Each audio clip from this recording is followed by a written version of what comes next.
Welcome to Keeping It Real Estate with the Twins Group, your source of real and simple tips in navigating the real estate industry. Hello, everyone. I'm Kristy and this is Keeping It Real Estate with the Twins Group. And I'm Kelly Howard, and I am recording from my vehicle. I am pulled over safely on my way to a closing. So I did not want to miss this podcast because we've got lots of great information to visit with you about. So Kristy, do you want to let everyone know what we're going to talk about today? Absolutely. Well, first of all, Kelly and I hope that you're all staying well and you're having a great summer and staying safe. And as always, we hope that you are all just having a wonderful summer with your families and staying very successful in your businesses. So today, what we are going to discuss is contract to close. What happens once you get a contract? What is the process after that? Kelly and I, over many, many years in the real estate industry, have had the pleasure of working with so many great business partners, buyers, sellers, and we often get asked, and not just from our first-time buyers or sellers or our realtors, but just in general, we get asked, what is the process? What's going to happen next? When does my lender contact the title company? Who is the title company? How do I find out who the title company is? Who do I have my insurance agent connect with? What about the appraisal? So there's a lot of steps once you get a contract. So Kelly's going to actually go through those steps and what happens once you get that contract. So Kelly, why don't you start with that? Okay, well, although we do this every day, so for us it seems very simple. But for first-time home buyers or really anyone in general, it can get very confusing. But what I always like to start with is there's basically three. Think of a triangle. There's three entities in the closing transaction. You have your realtor that you're working with, helping you to find the home, get the contract written. You have your mortgage company that you're working with to get your loan, and then you have third the title company. And the title company is the third disinterested party that works between the lender and the buyer, the seller, and the realtor, in seeing that the transaction is closed according to the terms of the contract, and also providing for title insurance. So basically, obviously, the first step, you've gotten pre-qualified, you found your home, you now have a contract, and the clock is ticking. We're time to get ready for closing, or it's time to get moving towards your close date. So the first thing that will happen is once you go under contract, you will do an inspection of the property, and usually that inspection is done during the option period, which could be anywhere from 7 to 10, 12 days, something like that, and that is negotiated in your contract. So the inspection is done. And during that time, the title company and the mortgage company start working on getting your file submitted into underwriting, getting the appraisal ordered. The title company will then start ordering your homeowners association documents, title work, anything pertaining to taxes, anything like that. So we kind of work in tandem together towards the goal of closing. Now, during that time, you will hear primarily you'll start hearing from your mortgage company and title company. And that can sometimes get a little bit confusing, but just if you keep in mind that the mortgage company is helping the process with your loan, and the title company is helping with the closing portion of it. So basically, after your contract is submitted on the lending side, we then move forward with submitting your file into underwriting to get your final loan approval. And during that time, the title company will start working on title work and taxes. They will probably reach out to you for contact information so that they can update their files. They'll work on getting a scheduled time for closing and kind of go over with you what to expect on the closing day and what to expect from the title company. Kristy, is there anything you want to add to that before we go on with the process? Well, I'm glad you asked, because we often get asked this question: who chooses the title company? How do I know who the title company is going to be? So do you want to answer who gets to decide the title company and how, because that is written on the contract. And so it's on the first page of the contract, or maybe it's the second page now of the contract. And so if you want to describe or talk about who actually assigns that. Okay, so it is on the first page of the contract, and it is a negotiable item. So who chooses the title company, who pays for the title policy is a negotiable item. So what I would encourage any borrower to do is talk to your realtor about that. Ask your realtor about the title companies. Keep in mind that that title policy is in place to protect you as the buyer for any encumbrances or any liens on title, any defects on title that happened prior to closing. And so the title policy is very important, and you want to make sure that if you ever have to contact your title company after closing, that you do choose a title company that is reputable, that's someone that you're aware of, and you feel comfortable working with. So again, it is a negotiable item on the contract, and that is something I always encourage our borrowers to talk to the realtor about, ask those questions, and find out who they might recommend if you do not know who you might want to close with. But that is very important. That's a very good question, Kristy. The other thing too is you will be working with the title company over the next 30, 60 days, however long it takes for your closing. So you want to make sure that you have that good relationship, or that your realtor has a good relationship with that title company as well. Perfect. So let's talk a little bit about homeowners insurance and the realtor, or I'm sorry, not the realtor, but the insurance agent, the new home buyer needing to work with that insurance agent, getting that insurance information over to the title company. And when does that fall into place? Okay, so actually during the processing period of the loan, so now we have the contract, borrowers working with the lender on getting documentation over to them for loan approval. Part of that documentation is the homeowner's insurance policy. That is packaged up with any financials, bank statements, any documentation that the lender is asking for loan approval. So that's included in the loan approval portion of it that gets sent in to underwriting. So you've got the file over and with underwriting. Now, 12 months of insurance is collected at closing. And at the closing, the title company, after funding, will actually send that check to the insurance company. So again, that's something they kind of work side by side with, but it's initially gathered by the mortgage company. So that's in the documentation. And for borrowers, if you've never purchased a home before, your lender will give you a list of items that they need for loan approval, and that is on that list of items. And so what you'll basically do is gather all of those items, you send them over to your lender for the loan approval. During that time, loan approval can take anywhere from 3 to 5 days.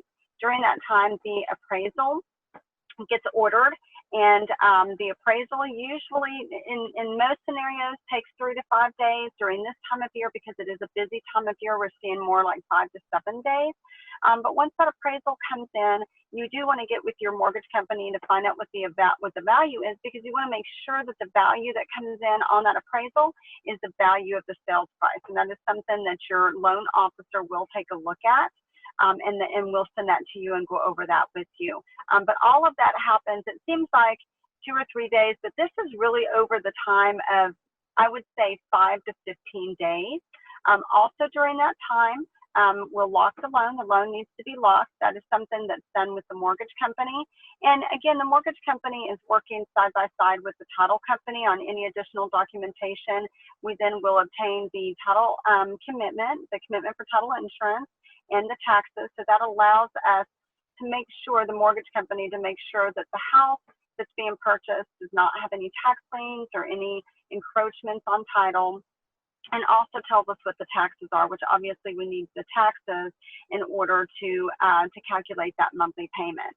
So we're kind of working side by side, and typically we get up to about the 18 to 21 days, and after that point, if we're looking at a 30-day close, after that point, then we start looking at getting ready for closing.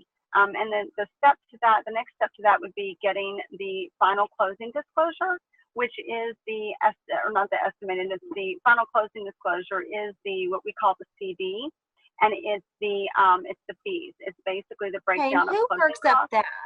Who works up that? Sorry? And who actually schedules who? So I always find it interesting when you look at a chart, a lot of times we'll hand out, especially if we're doing a new realtor class, we'll send out a chart of the closing process. And so really you see the lender and the title company, we're very, very close together on everything we do throughout the process. But then once it comes time for us to get to closing, why don't you go over who actually schedules that and getting the CD out, what that looks like?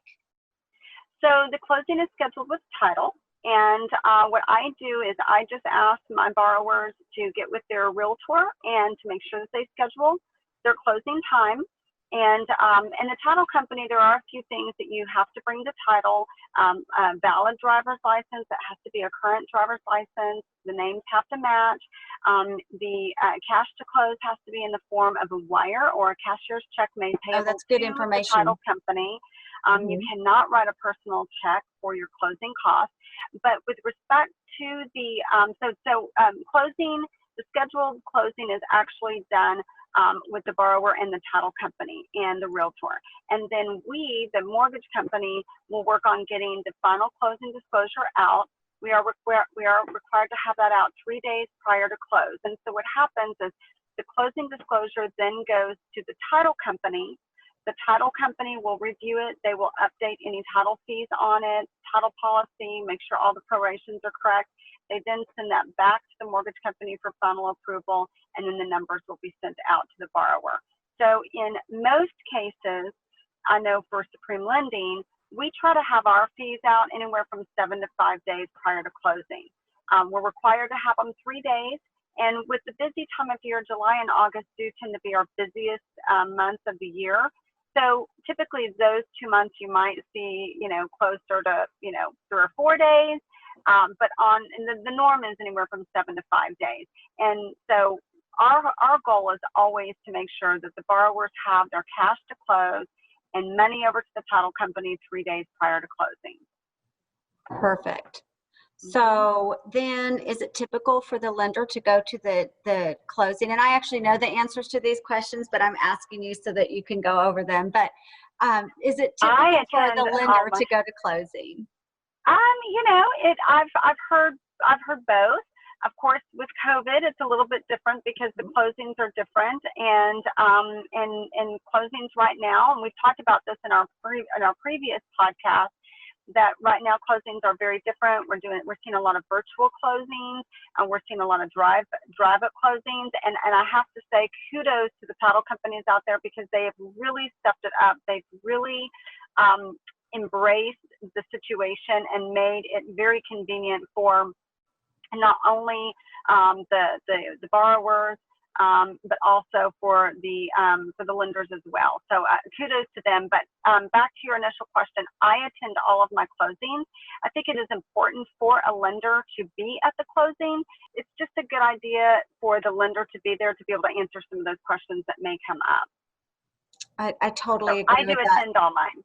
Well, and I love that you do, and I think that I totally agree because I think it just kind of helps. It's a big deal. It's a big transaction, and you want to be there and be supportive. And well, Kelly, I think that is such great information. And I know, like I said at the beginning, we do get asked a lot, what happens now? I have a contract, and now what do I do, and what happens? And so kind of in finishing out, I want to say two things. First of all, what I want to say is you'd mentioned about closing funds and wiring funds. I do want to stress that when you're working with your title company, they will send you instructions, wiring instructions. Please get verbal verification over the phone as well. Please do not just take an email. If you see an email, especially last minute where they say, wiring instructions have changed, please pick up the phone, call your closing agent, your escrow agent, find out for sure if the wiring instructions have changed and get that verbally over the phone from the person you are working with. Very important. And secondly, just wanted to say, it is a big transaction, whether you are buying or whether you are selling, whether you're building, whether you're a builder, whether you're a realtor, we're all in this as a team. And so I really want to encourage you, if you're a consumer, to really use the professionals. We are there to help you, to guide you, and to help you through the process of either buying or selling. And there is a lot involved. And I know there's a lot of times people, are ambitious and want to go after it and do it themselves for sale by owner, and that's great. But there are definitely benefits of having the professionals behind you to help guide you through the process for sure. So I always want to encourage you to pick up the phone and reach out to the professionals. That's what we do, and we're always here to serve you. And I know the realtor community is as well. So with that, I think we're ready to wrap up. Yes, yeah. All right. Well, please keep us in mind if you have any questions. You have any, if you need pre-qualification, please feel free to reach out to us. I always tell people to, even if we're not handling the transaction for you and you have a question or you need something, don't hesitate to reach out to us. We're always available and happy to help out in any way that we can. And we do look forward to the opportunity to assist you with your mortgage needs for sure. And but do keep us in mind if there's anything we can help with. Most definitely. We are here to help in any way and would love the opportunity to serve you. So with that, we are going to wrap up, and I want to say goodbye, and remember to keep it real and to have a wonderful and prosperous week and stay safe and healthy. Have a great week. Bye, everyone.